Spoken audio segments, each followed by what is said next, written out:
Well, congratulations, everybody. You've almost made it to the weekend. Today is Thursday. I actually remembered what day of the week it was. Usually I have issues, but today I remember. Today's Thursday. We're very close to the weekend, and it looks like this week is going to end with a bang. It looks like Brett Yormark is really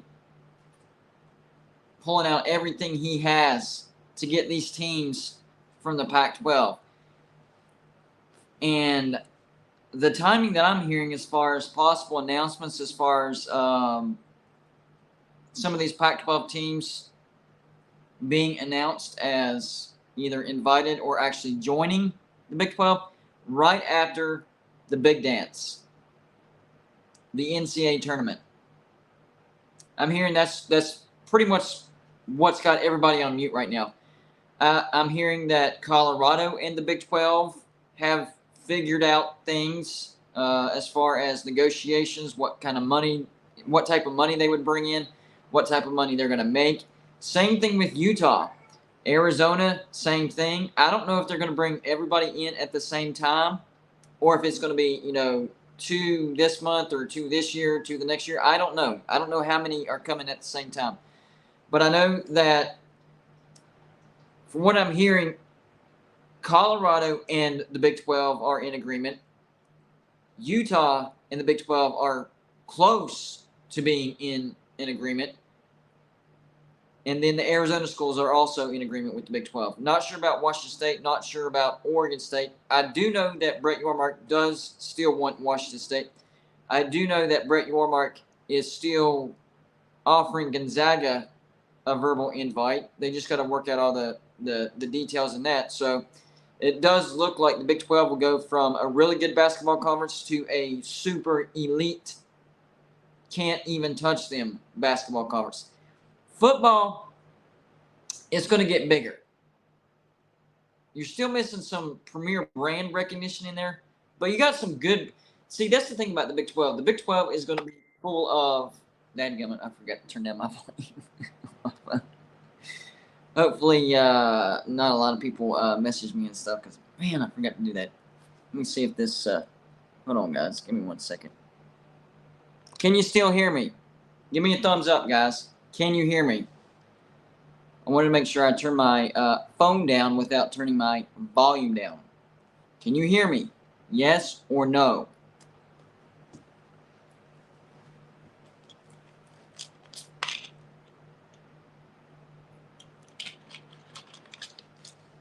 Okay, good. Good. That means I was successfully able to turn down my phone without turning down my volume. How about that? I actually did something right. Anyways, it looks like this week was the do or die week for the Pac-12, and it's not looking good. It's not looking good. George Kliavkoff really dropped the ball. His timing was off. His decision making is off, and it just spiraled out of control. And on top of that, it was a perfect scenario for the Big 12 because George Kliavkoff kept making bad decisions. And Brett Yormark, I encourage everybody, if you've never watched a Brett Yormark conference, interview, whatever you want to call it, you need to watch it. This guy is deliberate. He's a professional. He knows what he wants to do. He knows how he wants to do it. The timing and everything. This guy is he's a sniper when it comes to business. I thought that this was going to be a good hire for the Big 12. I didn't know it was going to be this good of a hire. He's talking 5 steps ahead of everybody. He's talking 5 years from now, the Big 12 will be the only conference in the entire nation that's going to have a TV deal with both ESPN and Fox. I didn't even know that. I don't know if the SEC or the Big Ten realizes that, but that's a fact, and he's thinking 5 years ahead, and he's using that as a recruiting tool to get these teams in. Like, yes, we have a TV deal. You're going to make more money than the Pac-12, but that's just skimming the surface, guys. 5 years from now, we're going to be able to renegotiate this thing, and we're going to be able to make even more than this because we're going to have some leverage on this because we're going to be one of these we're going to be the only conference that has rights with both Fox and ESPN. Everybody else is going to have either Fox or ESPN. Big 12 will have both. So he's a genius when it comes to business period. Not just a Big 12 commissioner. I mean, remember, he was over there at the Nets, and they built that new arena. The Nets were, their revenue increased significantly under this guy. So credit to the Big 12 for doing their homework and finding this guy. And now my question is this. Can the Big 12 retain this guy? Because remember, the Big Ten is looking for a new commissioner. The Big Ten is looking for a new commissioner. So how committed is Brett Yormark to the Big 12 is the biggest question. It's hard to correctly convey my feelings about the Big 12 and Brett Yormark, because here's the thing. Yes, I want West Virginia to be in a Power 5 conference that's successful. But at the same time, West Virginia is not a good geographic fit for the Big 12. So all this addition on the west side, I'm like, oh, man, that's... Oh, boy. Her travel issues are going to go through the roof. So it's kind of a, conflict of interest type of thing. And I know I've said that multiple times, but that's the best way I can explain it. I want the Big 12 to be successful, but adding on the west side, it hurts West Virginia. So to me, I understand the Big 12 needs to do this, but man, it sucks if you're a West Virginia fan. It hurts our travel issues a lot. Now, if by adding these teams, it bumps up the revenue and kind of helps to counteract the cost of the travel and all that stuff, then, that would help. We'll see what happens. John Teal, thank you for the $2 donation, says Boise State is a 2-hour drive from Washington State. Get them. Yeah, except for right now, Boise State's kind of bottom of the list. Here's the thing. What really screwed Boise State was whenever the Big 12 went out and got BYU, Houston, Cincinnati, and UCF. Because before the Big 12 actually added those 4 teams, Boise State was at the top. Boise State is one of the most successful football programs in the last 20, 25 years, period. They are the most successful group of 5 football program in the past 20, 25 years. So their stock was super high. For whatever reason, I don't know the ins and outs of this. I'm sure there's some people that could give me, A, B, C, D, E, F, G. But for whatever reason, the Big 12 passed on Boise State. I understand BYU over Boise State. Yes, 100%. I agree. UCF over Boise State. Agree again. Cincinnati over Boise State. I guess. Houston over Boise State. Not.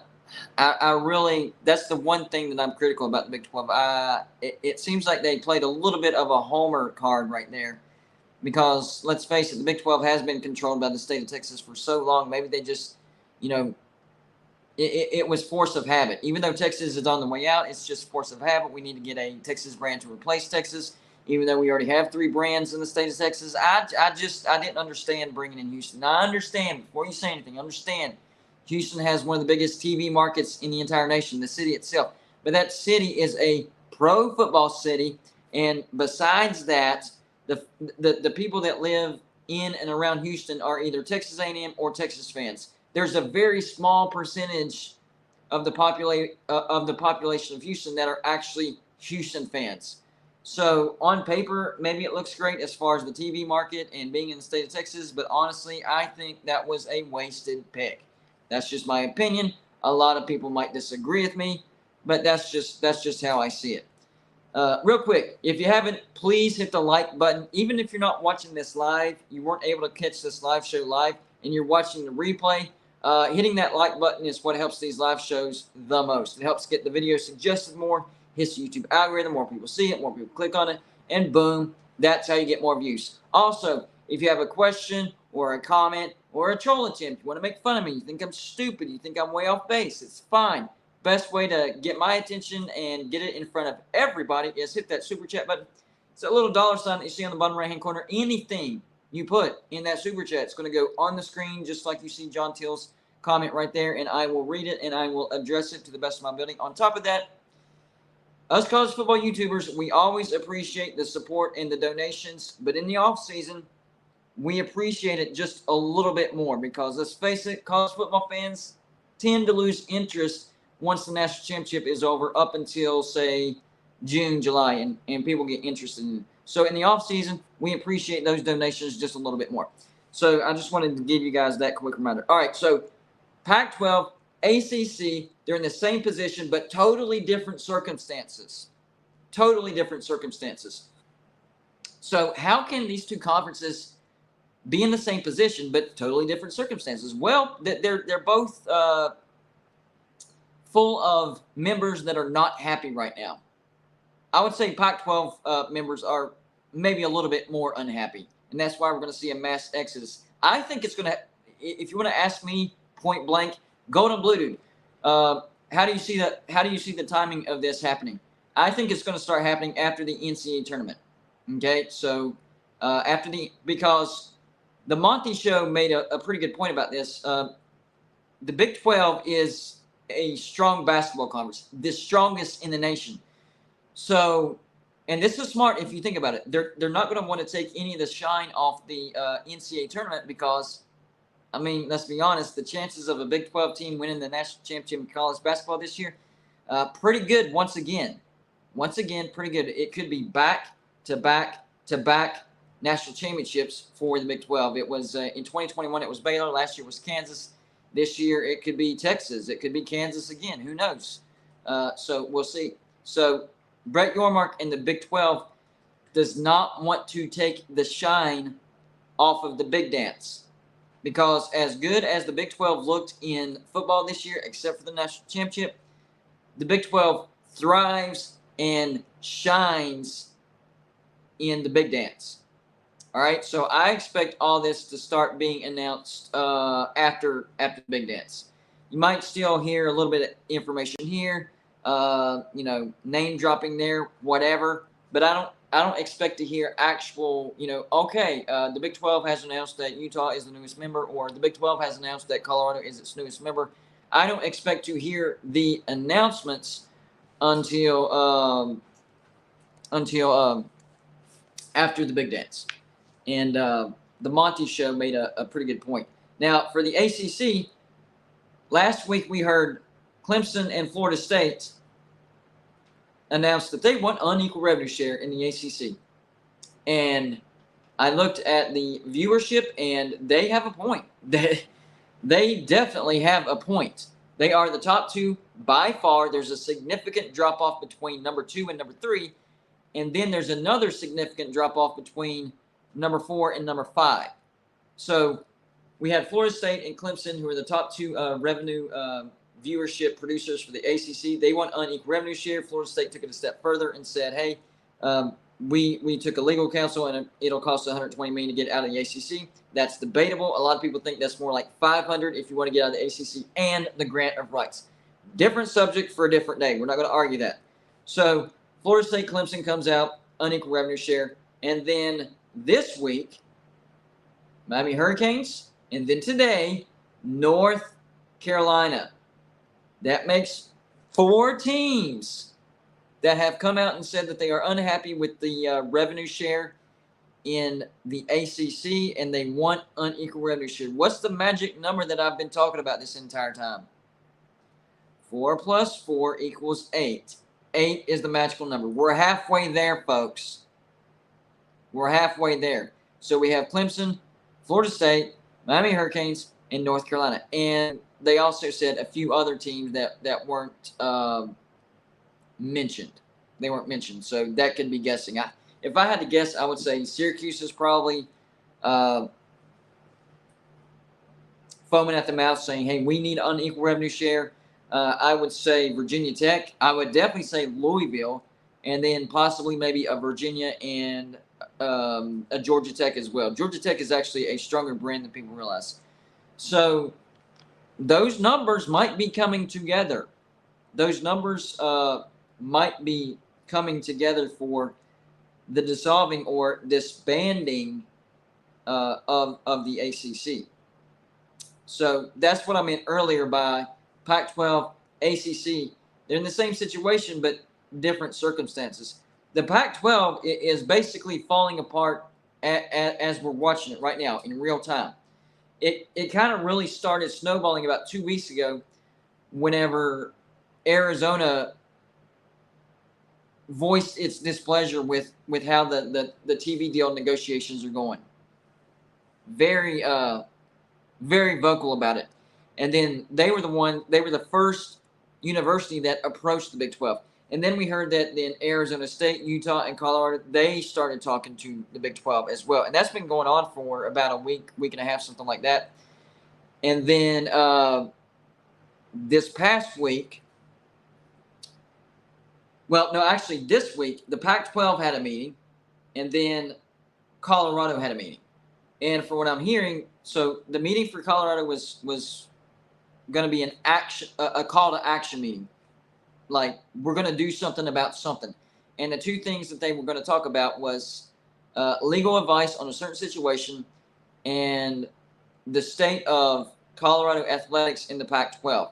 And from what I'm hearing, it was a unanimous vote that that Colorado does want to leave the Pac-12. That happened yesterday. And from what I'm hearing, it was a Board of Regents meeting, and they took a vote. It was unanimous.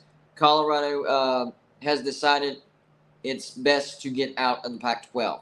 So that's why I'm expecting Colorado to be one of the first teams. I also expect the Arizona schools to be with Colorado because they've been very outspoken, very upset about this whole TV deal situation. I'm wondering about this expansion because we've been hearing for about a month now that the Pac-12 was interested in San Diego State and to some extent SMU. That kind of fell apart. I don't know what happened to that. And then the announcement was never made. Oh, any day now, go to Blue. The Pac-12 is going to announce that they're adding San Diego State and SMU. Never happened. Why? Because of all these other universities not happy. They're not happy. And it's because the core reason, of course, is a bad TV deal. But to shoot it out of a cannon to accelerate the situation, Oregon and Washington want unequal revenue share. So you're already getting a bad TV deal, and the number is $22 million is what I'm hearing. It's going to be between 22 and 25 million, but 22 million is what I'm hearing, right? So you start with a bad TV deal, and then you add on top of that, Oregon and Washington want unequal revenue share, and so your amount's going to go even lower. Is it going to be 20 million per team per year? Is it going to be 19, 18? I don't know. It just depends on how much Oregon and Washington want. What percentage do they want? And why would the Pac-12 agree to that anyways? I understand that they want to keep Oregon and Washington, but here's the thing. Oregon and Washington do not want to sign a grant of rights past 3 years. So why is the Pac-12 willing to bend over backwards and lose half of its conference for a couple of members that want to leave in 3 years anyways? This is what I'm talking about. The poor decision-making by George Kliavkoff. I don't understand it. I don't get it.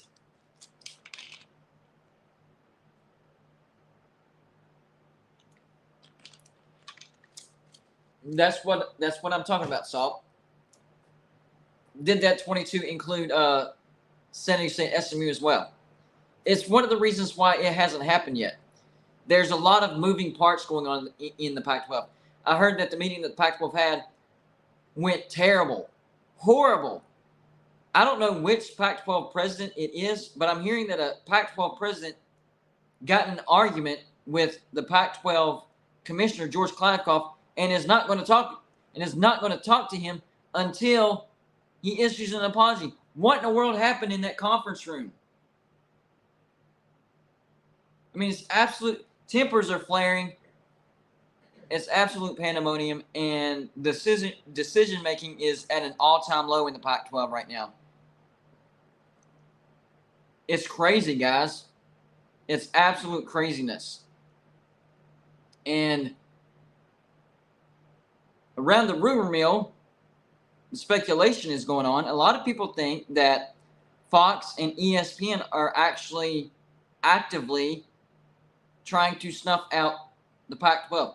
They're having the Big 12. Now, what I'm about to say is definitely a rumor. Definitely a rumor. Okay, so I'm hearing that Fox and ESPN are working with the Big 12 and the Big Ten to try to get the Pac-12 to fall apart. That way they can pick up these teams at a cheaper rate. When you really sit down and think about it, that does make sense. I mean, that's business 101 right there, right? You want to get something valuable at a cheaper price. And we've already heard that the Big Ten is interested in Oregon and Washington at a reduced revenue share. I'm hearing around $40 million per team per year, which is much lower than the rest of the members of the Big Ten, but it's a solid $10 million per year more than anything the Pac-12 would be able to afford to pay them, even with unequal revenue share. I did a little bit of math, and I'm pretty sure without it being like totally lopsided math, I think the most the Pac-12 could afford to pay Washington and Oregon for unequal revenue share would be $30 million per team per year. So lowballing them would be $40 million, but it would still be $10 million more than what they're making or what they would be capable of making in the Pac-12. And eventually they could slide into, a full share, but they're trying to get them at a low cost. And then, the TV deals on down the line, who knows how crazy those are going to be. I mean, how ridiculous do these TV deals get? I mean, do we get into the hundreds of billions? Wouldn't surprise me. My gosh. John Teal, thank you for the $5 donation. Says, offer to Stanford and Cal too. Make them tell you no. You could end up with a strong California print and change the narrative of Big 12 academic. Two birds, one stone. Yeah, but Cal and Stanford, I don't see any scenario at all where Cal and Stanford will join the Big 12. They would rather drop football or go independent. Yeah. They would probably go independent because I don't see them dropping all their sports. I mean, unless they join the Mountain West and then drop football. I don't know. All I know is that Cal and Stanford's never going to join the Big 12. I mean, to your point, does the Big 12 try? I mean, be my guest. Sure, you can try, but it's not going to happen. Not at all. I see zero chance of that ever happening. I do think that the Big 12 could get Oregon and Washington on a lease where the Big 12 is used as a stepping stone on the way to the Big 10. I could see that happening. And Brett Yormark has, hinted that he would give them a deal that would be an out clause to the Big 10. Just make as much money as you can in 2 or 3 years with Oregon and Washington. And when they go to the Big 10, wish them well. Give them the out clause. And I also heard that these other teams that are coming in have perks that these other Big 12 teams don't have. And the only thing that makes sense, okay, it can't be more money because then the members that are already in the Big 12 would get mad and you'd risk losing them, right? It can't be a signing bonus. That would make them mad as well. It could be the same perk with a expiration date. So let's say Brett Yormark gives the Four Corner schools, heck, maybe even Washington State and Oregon State as well, this out clause for the Big Ten where, hey, if the Big Ten does come calling for you in the next 5 years, you can leave with no exit fee, no nothing. Which sounds crazy, right? Right off the bat. But let's think about this, okay? What are the chances? Okay, really think about this. Now, the chances of the Big Ten grabbing Oregon and Washington, who are the biggest brands left, are high only if they get them at the right cost. They're not going to invite Oregon and Washington as a full share member. It's going to be a reduced share member. So the chances of them inviting these other schools is going to bottom out. So maybe Brett Yormark is just so confident that the Big Ten won't come calling in the next 5 years. He's like, here's an out clause just in case something crazy happens and the Big Ten comes calling. You can leave. No harm, no foul. John Taylor, thank you for the $2 donation. Says you don't have to see it, just ask why not. Exactly. I understand. It doesn't hurt trying. Was your point? I understand. I just don't think it's going to happen.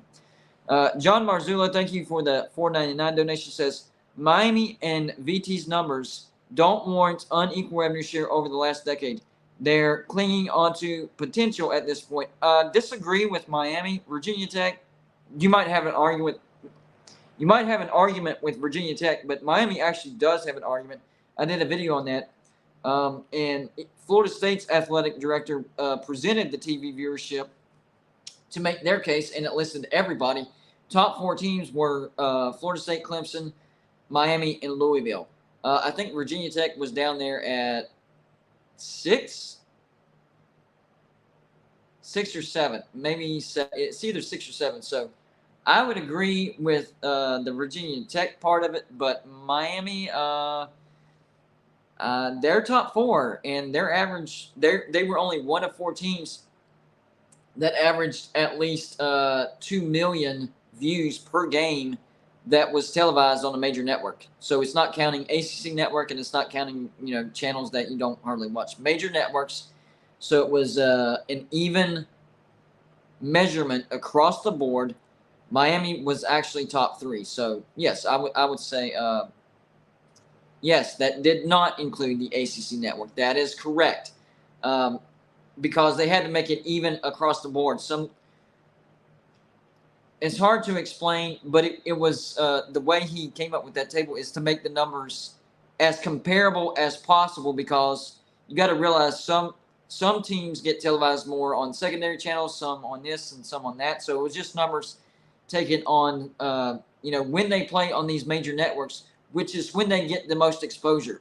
So you're going to get the best numbers possible, and they're comparable across the board because everybody played at least one game on the common channels that he went by. So it's an algorithm that's hard to describe. I can't really describe it. It is what it is.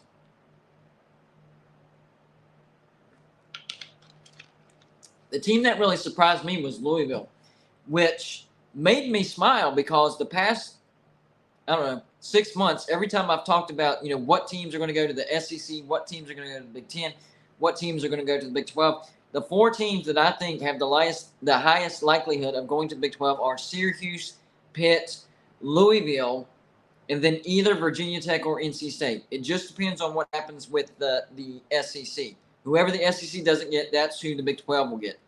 Either way, Virginia Tech or NC State, that's a big pickup. I would prefer Virginia Tech because they're a rivalry, but NC State is still a good brand. Louisville, I was overlooking Louisville, and if you're a Louisville fan, I apologize. I really do, because I did not realize you had as good a numbers as you do. You are a good fan base. You support your team. So you would be valuable to the Big 12, not only because of all that stuff, but you're on the east side, and you would be a bridge university as well. So yes, you're on the east side, but you're still situated to where you're closer to the core of the Big 12. You're not that close, but it's almost like a Memphis. You're almost like in between the actual East and the core of the Big 12, if that makes sense. That's why I would have preferred the Big 12 to grab Memphis over Houston. Houston could have been another bridge university for your Cincinnatis, your West Virginias, and your UCFs for travel. It would have helped. So that's another reason why I didn't like that Houston pickup. And by the way, I don't know who commented it, but I did see it earlier where somebody said the reason why the Big 12 got Houston was to keep the Pac-12 out. The Pac-12 was not going to pick up Houston. I know they want a footprint in the state of Texas, but Houston does not fit the criteria of the Pac-12. SMU and Rice would be the top contenders if they are going to get a footprint in the state of Texas. John Teal, thank you for the $5 donation. Says Big 12 could press the ACC hard if they draft Memphis. Only so many seats at the table, so why not give teams motivation to get out and swim for it? I agree with that, but it all depends on what happens with, how much pressure and how many teams are going to put pressure on the ACC for this unequal revenue share. Remember the magical number? Man, sorry, excuse me, but I've been needing to do that. Remember the magical number that I've been talking about as far as the number needed for the ACC to be in danger of dissolving the grant of rights? 8. All right, so Florida State came out, Clemson came out. Now we've heard Miami, North Carolina. We're halfway there. Big 12 needs to be patient if we want those teams out of the ACC. I'm not saying pass on the Pac-12. Do your thing. Get the teams on the Pac-12. But be patient because those other 4 teams are out there. And remember what I said. Whenever Clemson and Florida State came out, who did I say was going to come out next? I said North Carolina and Miami. All right? Next prediction for the team's going to come out. All right? I'm going to say Louisville's going to come out because they were top tier in viewership and revenue for the ACC. Maybe this happens by 2. So I'm going to say the next 2. Louisville, and I'm going to say we're going to go with this might sound a little out there, but I'm going to say Georgia Tech. Georgia Tech's a better brand than people realize, and even though they had a bad stretch of years, their viewership was actually pretty good. So my next guess would be no, scratch that. I'm going to say Virginia and Georgia Tech, and then Louisville and NC State. Those are my next 2 guesses. So it was Clemson, Florida State, and then I predicted North Carolina, Miami, which happened. So next is going to be Virginia and Georgia Tech, and then it'll be NC State and what did I say? Virginia Tech. NC State, Louisville. NC State, Louisville. There we go. Then there's your 8, and then there's going to be absolute chaos when it comes to the ACC. Pac-12, the chaos is coming after the big dance is over. Right now, they're signing all the signatures, crossing all the T's, dotting all the I's, and I expect some big-time announcements to happen right after the big dance. Think about this. If there was any good news whatsoever for the Pac-12, we would be hearing it because there's so much negativity surrounding the Pac-12. Don't you think that even if there was a sliver of positivity, George Kliavkoff, saying, hey, we talked to these guys, they're not jumping, Pac-12's good, blah, blah, blah. We got a decent TV deal. Numbers will be released in the next, week, 2 weeks, whatever. Just any sort of positivity. I think there would be a news conference or a press conference, whatever you want to call it. Every day that goes by that we hear nothing, that is bad news. I said this yesterday. I'm going to say it again today. The old saying is, no news is good news. Well, in the Pac-12's case, no news is bad news. Because you would think, unless they're just absolutely loving the negativity, I don't know, but you would think that if they had something positive to say, they would be pushing back and be saying, all this weird stuff. We got people talking about Colorado leaving and Utah leaving and the Arizona schools. Bunch of crazy people out there talking nonsense. Pac-12 is good. No, they have not come out and called people like myself talking about all this stuff crazy or unfounded or anything like that. Why? Because they know it's true. And if there was anything positive that was going to come out, they would be saying it. Dawn in Kansas, thank you for the $4.99 donation, says Houston is R1. I thought they were lower than R1. Okay, my bad. Houston is R1 research and nearing AAU membership. How is that not PAC material? I thought Houston was not R1 yet, so I did not. I know they're not AAU member, but I did not realize that they were Tier 1 research. So there, maybe the Pac-12 would be interested in Houston. That first part I wasn't aware of. I thought they were not Tier 1. So my bad about that. Maybe it does make a little bit more sense why the Big 12 got Houston. I still don't like that pickup. It is. I mean, I understand. Okay, getting Houston keeps the Pac-12 out of the state of Texas. Okay, that's your reason, right? Well, how much does Houston actually help the Big 12? Did you only get Houston to keep the Pac-12 out of Texas, or does Houston actually help the Big 12 in some way? That's my point. And maybe they prove me wrong. Maybe Houston does, bring in some money for the Big 12. Maybe the fan base is more supportive than what I think. But the numbers that I've seen, it's not good. Basically, the fan base that lives in the city of Houston are mostly not Houston fans. They're either Texas or Texas A&M fans. Time will tell. We will see. But personally, I don't like that pickup. John Teal, thank you for the $2 donation, says that FedEx money bus long and they're good in hoops. Yes, and don't forget, Memphis is pouring $250 million into the Liberty Bowl. Yeah. Now, why would they do that? Would Memphis be pouring $250 million worth of renovations into the Liberty Bowl if they thought that they were staying in the AAC forever? I mean, I guess that's possible, but to me, it would make sense if they got, the go-ahead from a Power 5 conference. Hey, Memphis, come here. We really like your fan base. We like your footprint. We think there's some revenue potential, but you need to do something with your stadium. You need to renovate that stadium, make it look a little bit better, and we can find you a spot in our conference. Now, whether it's the ACC, Big 12, I don't know, but it is my opinion, okay? Remember, I'm saying my opinion. This is not, I heard it from somebody. This is not source related. This is my opinion. It is my opinion that Memphis got the go-ahead from a Power 5 conference to do that. Otherwise, I don't know.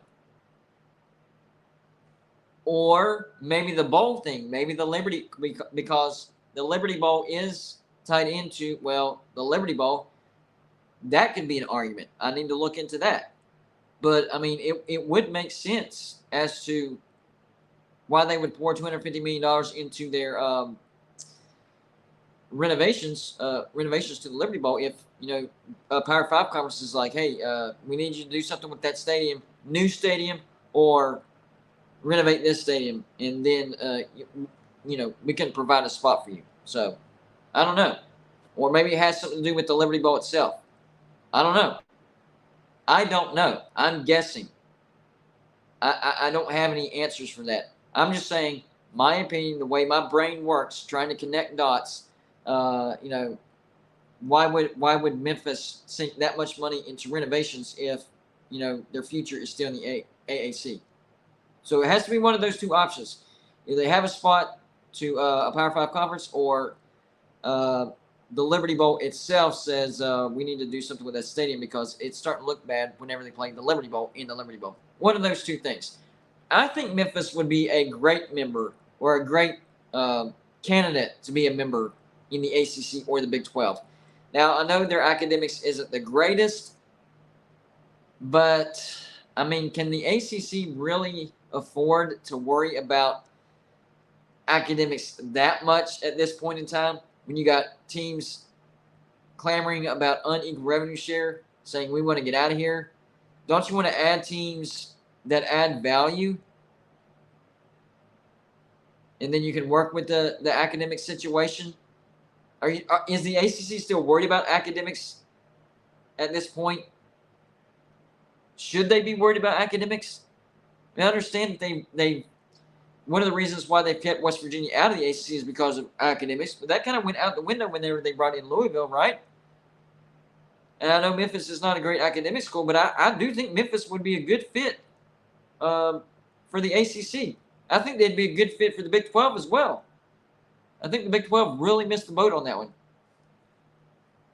We'll see. Like I said, we'll see. I don't know.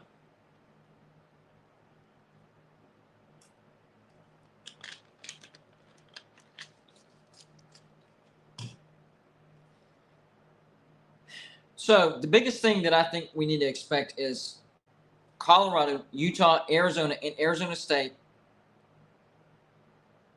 That announcement that they're going to be members of the Big 12 following the big dance. I think that's when the announcement's going to happen. I mentioned earlier my reasons. Big 12 shines in the big dance. They don't want to take any shine off of that.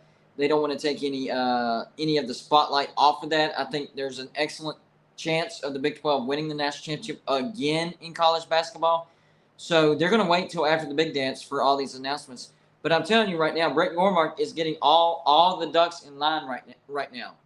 That way, whenever it comes time, he can make the announcement, whether it's all together, 2 at a time, 1 at a time, I don't know.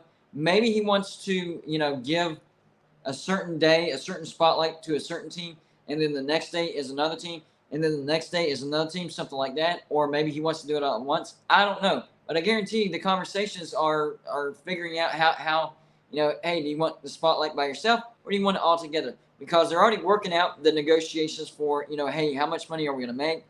How much money is, are we going to be able to renegotiate the TV deal? Are we going to bring it up any? All that stuff. And from what I'm hearing, however the negotiations went, I'm hearing that Colorado and the Big 12, Brett Yormark, however you want to label it, are in agreement on the financial side of things. I'm hearing that Utah, Brett Yormark, Big 12, they're in agreement on the financial side of things. Same with the Arizona schools. So I don't know if there's something else they could be talking about, or now it's just waiting till the big dance is over. Maybe there's a little,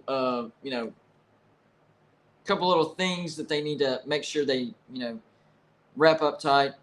Nice little bow. Maybe they're talking about the out clause for the Big Ten, because I've heard that Brett Yormark is handing out that out clause just to try to get that last lure. And I'm sure he's confident that the Big Ten is not going to come calling for these guys. You wouldn't be offering these out. Now, for Oregon and Washington, that's a different story. You're trying to bring in, make the most money you can, buy, have a good day. But with these other teams, you're confident that the Big Ten isn't going to come calling for them, because they barely want Oregon and Washington at a reduced price. So they're definitely not going to get those teams as well. And if you put an expiration date on it, then you lessen the chances of it happening even more. Because you never know. Conference realignment could happen again in 10 years again, and the Big Ten wants to go to 32 teams. And they're looking at, AAU members, which would be Colorado, Utah, and Arizona. And I'm not sure about Arizona State. So, if you go far enough down the line, then yes, you would put yourself in danger as far as getting picked off, and there wouldn't be any exit fee. So you do have to put an expiration date on it, just in case, because you don't know what the future holds. That's what I think is going on right now. They're figuring out all this stuff. The financial, from what I'm hearing, the financial stuff is agreed upon, and maybe it's just a little bit of this other nitpicky stuff that they're trying to make sure they nail down. I don't know. I just know that they're in agreement on the financial part of things. So I expect the announcement after the big dance. I really do. And so now the Pac-12 is looking at backfilling. And honestly, it almost seems like that they've been preparing for this, because I just don't see the Pac-12 adding SMU and San Diego State, other than they know they're going to lose members. Because in this time slot where they're trying to negotiate this TV deal, adding San Diego State and SMU, that doesn't really bump up the value of that. It really just gives you more mouths to feed. So to me, it seems like they're taking on the strategy of, we need to find some teams that are going to be okay with this unequal revenue share with Oregon and Washington. So, let's talk to our San Diego State, Fresno State. We hear that Pac-12 is interested in Colorado State. And now we're hearing how great Colorado State is. And listen, I'm not trash talking Colorado State, not at all. But if 5 years ago you asked a Pac-12 fan, do you think there's any chance that Colorado State could ever become a member of the Pac-12? You'd get laughed at. You'd get laughed out of the building. But now that the Pac-12 is, shaky, now Colorado State, that's not a bad addition right there. They got good academics, great rivalry with Colorado. All of a sudden, they're the tone of the conversation changes. Bottom line is, Pac-12 knows it's in trouble, and that's why they're talking to San Diego State. That's why they talk to SMU. That's why they're talking to Colorado State. They know they're in trouble. Otherwise, they would not be talking to these teams. They wouldn't. What is the Pac-12 known as? The elitist mentality. And it is what it is. That's not me looking down on them or bad-mouthing them. It's not. But they've been known as the elitists, right? They only let certain people in. Now that the foundation is cracking and wobbling, now they're trying to find, let's see if that team, because for whatever reason, the Pac-12 is, even though Oregon and Washington only would stay or are only willing to sign a 3-year grant of rights maximum, Pac-12 is bending over backwards to keep them. I mean, it is what it is, but you're going to lose at least half your conference doing that. At least half your conference. So you're making the rest of your conference take a cut for 2 members that are going to leave in 3 years anyways. Oh my gosh.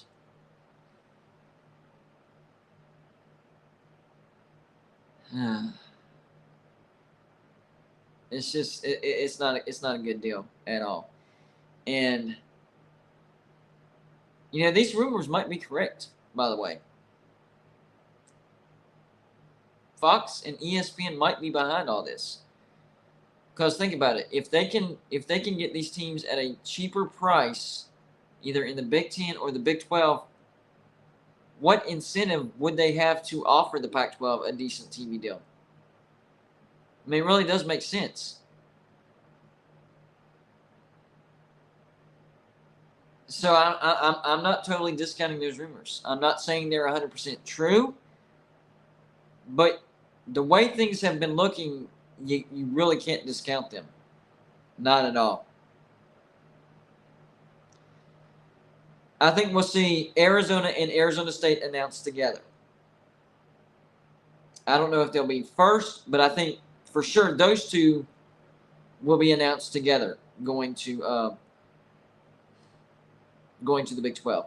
And then we could see probably Colorado and then probably Utah. Utah is really the one that's most uncertain, although from what I heard today, as far as the financial aspect of the invite or the contract, however you want to word it, Utah and the Big 12 are in agreement.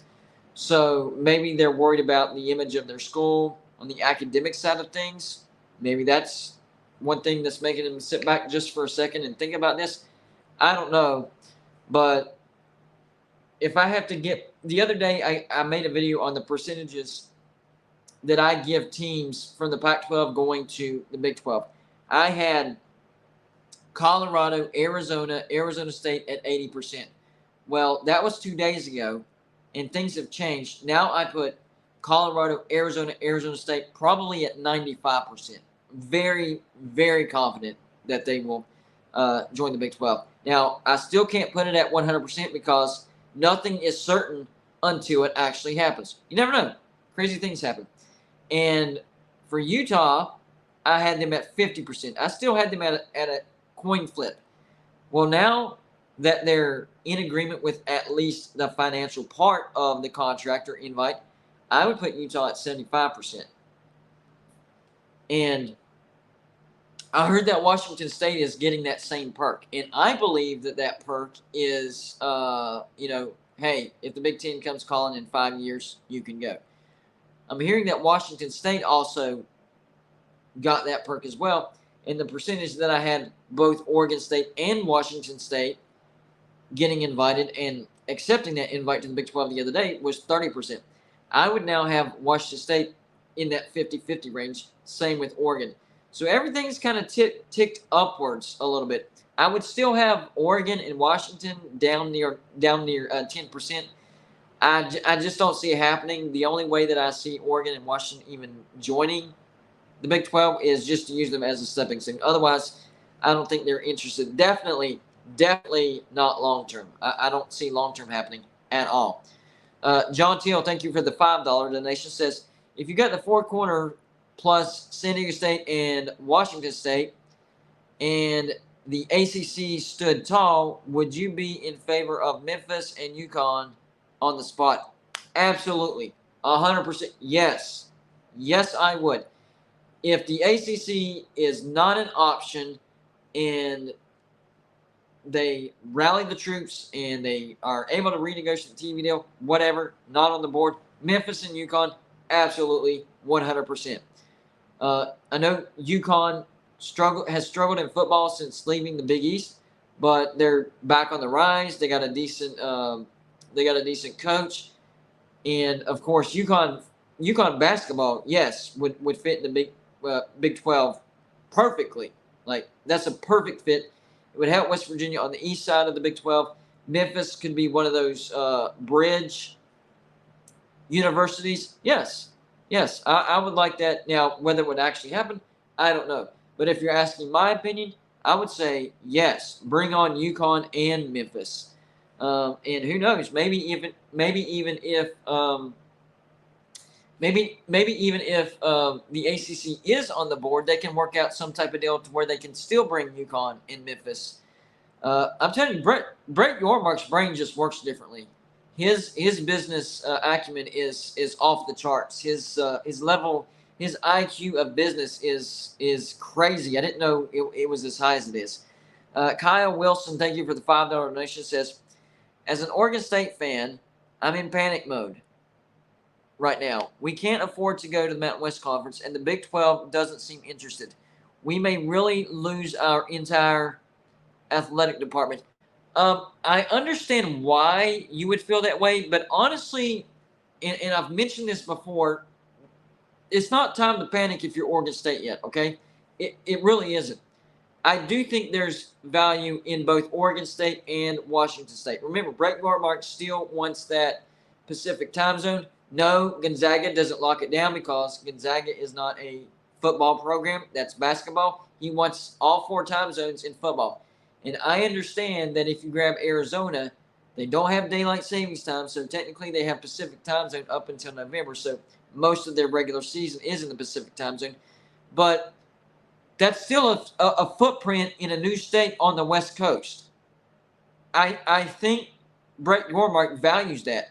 Who knows? He might value it enough to where he gets Oregon State, Washington State, San Diego State, and Fresno State. It just depends on if the TV deal is doable to do all that. So it's not time to panic yet. All right, I'm telling you right now, it's not time to panic yet. Now, if the four corners bolt and Washington and the Big 12 then acts like it's not interested in Oregon State and Washington State, and then Washington and Oregon move on, that's when it would be time to panic. But right now, you're still good. Being in the state of Oregon and Oregon really not being interested in the Big 12, that's what's going to help you the most. Same with Washington State. University of Washington not interested in the Big 12. In Washington State being a footprint in the state of Washington. And bringing in Gonzaga helps you as well. Think about that. The Big 12 does indeed want Gonzaga, and that would help with travels in basketball with Gonzaga. So there's different things you can look at if you're Oregon State and Washington State. I understand why you feel that way, but I don't think it's time to be in panic mode just yet. Wade, hopefully I pronounced your last name correctly. If I don't, I apologize. It's either Wade Bigler or Bidgler. I think it's Bigler. I'm going to go with Bigler. That makes more sense. Or it just sounds better, I think. Wade Bigler, thank you for the $10 donation. If the Pac-12 survives and adds group of 5 teams, could a school like Tulane join the Pac-12 and use them to make themselves more attractive where they can join the Big 12 later? Yes and no. I think that very, very last part you got wrong. And that's the Big 12 later. I think it would be the Big 10 later. All right, let's say the Pac-12 grabs Tulane, right? And Tulane already has crazy good academics, right? Well, let's say Tulane starts building their football brand in the Pac-12. They start winning Pac-12 championships, and they're in the state of Louisiana. That's a great recruiting hotbed, right? Well, honestly, I think Tulane would have a shot to get into the Big Ten, because the Big Ten is looking down there at Tulane. Okay, well, they have AAU status. They have great academics. Look, hey guys, look at what they're doing in the Pac-12. They're actually winning some Pac-12 championships and getting to the playoffs. Last time I checked, that's a pretty good recruiting hotbed. I think if it fell in that direction, I think Tulane would have a chance to get into the Big Ten. Academically, it would make more sense, but Big 12, yeah, that could happen too. But if I were a Tulane fan, as far as joining the Pac-12, I would be using the Pac-12 to get to the Big Ten, not to the Big 12. Not that the Big 12 wouldn't take them if Tulane turns into a great brand in football, but your academic, honestly, this is going to sound weird, but your academics would make you fit in the Big Ten better. That's the best way I can put it. I know geographically you would fit in the Big 12 much better, but whenever the Big Ten went out and got USC and UCLA, that kind of threw geography out the window. But that's an interesting question, because maybe there's a lot of teams that could use the Pac-12. Maybe this is an opportunity for San Diego State, Fresno State, SMU, whoever the Pac-12 brings in. The one team that I do feel bad about, that I don't think has a chance to get into the Pac-12, and it really, man, it truly does make me feel bad for the fan base, because they've been one of the best football program the past 25 years. Definitely number one in the Group of 5, and that's Boise State.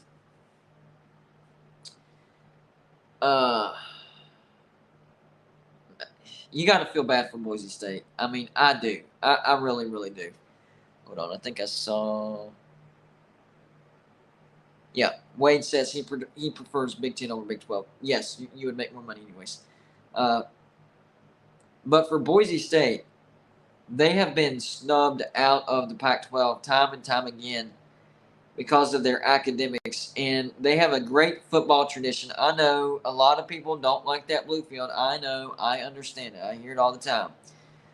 But I would say that Boise State has paid their dues. They've done everything possible whenever it comes to football. They've won more New Year's Six bowls than any Group of 5 team out there, and yet nobody still wants them. And even with the Pac-12 in this dire situation, I do not hear Boise State on any of the lips of any of the Pac-12 insiders. I'm hearing San Diego State, SMU, Colorado State, and now the newest rumor is a mystery fourth team. I mean, maybe that could give Boise State a little bit of hope, but I wouldn't. I would say that mystery fourth team could be either Fresno State, Rice, or Tulane. Those would be the 3 teams that I would guess. But it really makes me sad about Boise State, because I mean they've been working hard to make their football brand valuable, and they've done a good job. And their fan base, they have a good fan base too, a very supportive fan base. And if somebody were to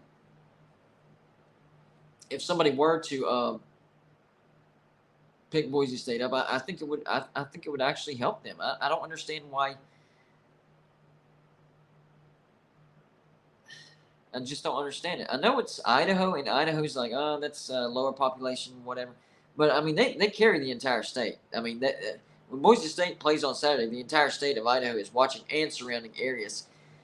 Think about bringing in Boise State and Washington State at the same time. That could turn into a really good rivalry. I don't know if people realize this, but Pullman, Washington is actually on the far eastern side of Washington.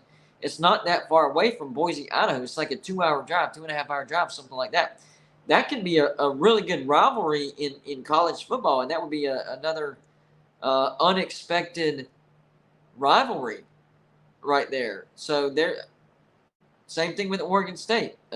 It's a little triangle of rivalry that can be created. I don't know. Boise State to me just seems like they've been undervalued for a very long time. It's almost like it's become a running joke. And even though Pac-12 or Big 12 for that matter, even though either one of these conferences know that if they added Boise State, it would help their football brand, it's almost like they feel like they would be the butt of the joke. All right, I'm not going to be the first one to take Boise State. If you take him, then maybe I'll take him later, but I'm not going to be the first.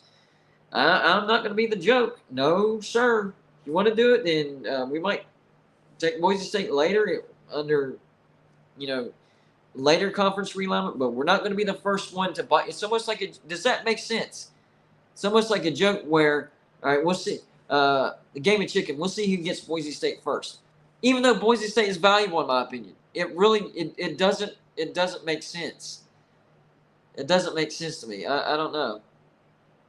I don't know. I think they would help a lot. And I'm not saying take Boise State over. And I saw the comment earlier. That's why I mentioned this. I'm not saying I would take Boise State over Washington State and Oregon State. I'm saying I would take Boise State with Oregon State and Washington State. I think all three of those brands together make each other more valuable. Some like Ohio State, they're a valuable brand no matter what. Notre Dame, valuable brand. Certain brands are valuable no matter what.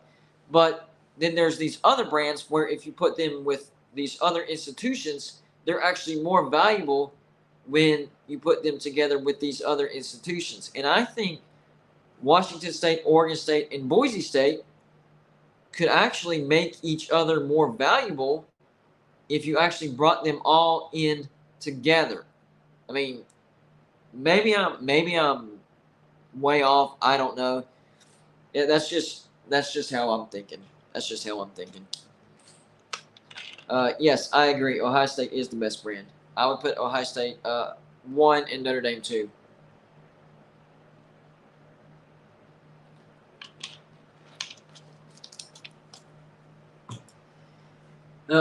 Yeah, that's what I think. They make a lot of money for the Big Ten.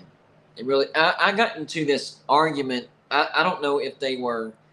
I don't know what team they were a fan of, but we were arguing back and forth about the value of the Big Ten and the Big 12. And the Big Ten, no doubt about it, makes way more money than the Big 12. 100%. No doubt about it. And they will continue to do so. But if you go by success on the football field, think about this, guys. The Big Ten has only won 2 national championships over the past 40 years. Two.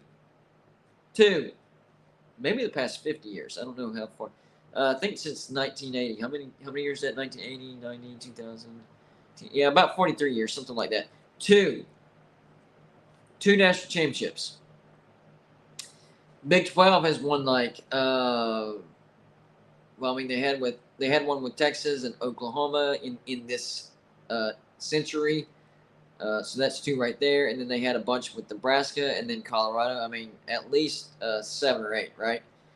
So if you go by success on the field, I mean, even this year in the playoffs, yes, the Big Ten got 2 teams in, but one of them got in only because USC lost, and both of them lost.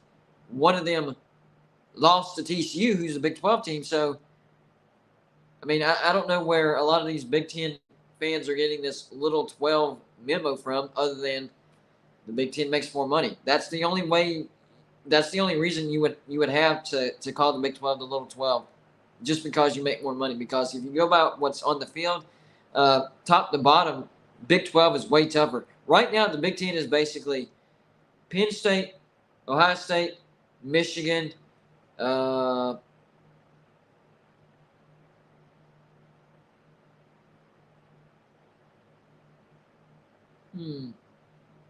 Well, Michigan State had a good year in 2021, but then they fell off into oblivion, just like I predicted in 2022. Then there's Wisconsin, who wants to be good, but can't ever figure it out. Then there's Northwestern, who's good once every 20 years. And then there's Purdue, who can upset people, but that's about it. I mean, really think about it. It's really crazy how overhyped the Big Ten is. I mean, it really is. 2 national championships in the past 43 years. 2 national championships. It's crazy. I'll even do them a favor. Even if you counted Penn State back in the day when they were independent, that would still only bump you up to 4. Because I think they had 2 in the 1980s, if I'm not mistaken. It was 2 to 3. I think it was 2. But still, even if you counted Penn State, even though they were independent back then, that would still be a total of 4. I mean, I never understood why they look down on us like that. It just doesn't make sense. Oh, man. Yeah, it's definitely top-loaded. And listen, that's no disrespect on Ohio State, Michigan, and Penn State. They're really good brands. They deserve to brag. They make the money. They're good brands. But the rest of the Big Ten, not very good. Maybe that's why they've only won 2 national championships in the last 43 years, because of that. I mean, their schedules aren't that difficult in the regular season. They get to playoffs or national championship, and boom, you're having to play a team that you've only played a team that's kind of at stuff maybe once or twice in that season. Battle tested. I know having a soft schedule, allows you the chances of going undefeated and getting to the playoffs a much higher percentage than if you have a tough schedule. But you're not battle tested by the time you get to the playoffs. And what happens? You get knocked out. And that's what we've been seeing. After the big dance, I do expect the Big 12 to go from, it's going to be, not counting Texas and Oklahoma, I expect the Big 12 to go from 12 to 16 members, with an outside shot of going to 18 members, depending on Oregon State and Washington State, because there were rumors there at one point where people were saying that they were talking to 6 members. We know the 4 corners, that's 4 of them. Who are the other 2? Well, I don't think it's Oregon and Washington, because they're going to go to the Big Ten, even if it's for reduced revenue share. Stanford and Cal, they're off the board. That's not going to happen. No way, no how. So it would be Oregon State and Washington State. So maybe they add Oregon State, Washington State, they go to 18. Maybe they add 2 more and get to 20. I'm telling you, Brett Yormark has this vision for the Big 12. He's not thinking in normal terms. Like, normal terms was, conferences add 2 to 4 teams at a time. He is not thinking like that. He's not thinking like that. So it would not totally surprise me if he got those 6 teams and then more. Maybe a Memphis and San Diego State, that combination, or a San Diego State and Fresno State, that combination, a San Diego State, Boise State, some type of combination like that. I'm not predicting that. I don't know if that's going to happen. I'm just saying it wouldn't surprise me. It would not surprise me at all if that happened. All right. Once again, guys, great live show. I had a lot of fun. Hopefully you had a lot of fun. I hate to wrap it up, but I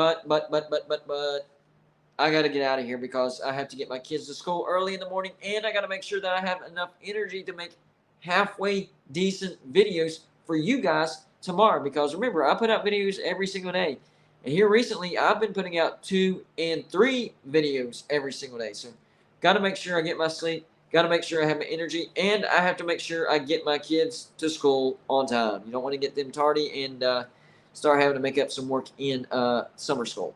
That would not be good at all.